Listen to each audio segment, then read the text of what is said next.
Favourite contestant ಯಾರು ಅಂದರೆ ಪ್ರತಿಯೊಬ್ಬರು ಕೂಡ ಹೇಳುವಂಥ ಮಾತು ಈಗಿನ ಒಂದು ಪರಿಸ್ಥಿತಿಯಲ್ಲಿ 70 ದಿನಗಳ ಬಳಿಕ ಅದುವೇ ಡ್ರೋನ್ ಪ್ರತಾಪ್. ಅದೇ ರೀತಿ ವಿಜಯರಾಘು ಅವರ ಮಗ ಇದ್ದಾರಲ್ಲ ಶೌರ್ಯ, ಸೊ ಅವರಿಗೂ ಕೂಡ ಡ್ರೋನ್ ಪ್ರತಾಪ್ ಅಂದರೆ ಸಿಕ್ಕಾಪಟ್ಟೆ ಇಷ್ಟ ಅಂತೆ.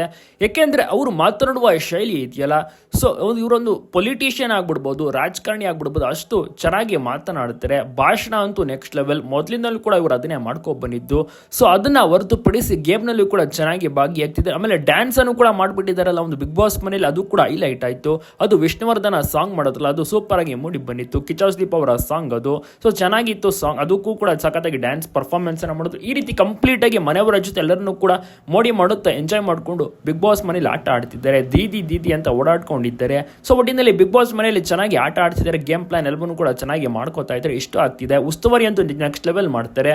ಸೊ ಅದಕ್ಕೋಸ್ಕರ ವಿಜಯರಾಘು ಅವರ ಮಗ ಶೌರ್ಯನೂ ಕೂಡ ಒಂದು ಇವರನ್ನ ಮೆಚ್ಕೊಂಡಿದ್ದಾರೆ, ಡ್ರೋನ್ ಪ್ರತಾಪ್ ಅವರನ್ನ. ಅವರು ಕೂಡ ಸಪೋರ್ಟ್ ಮಾಡ್ತಿದ್ದಾರೆ.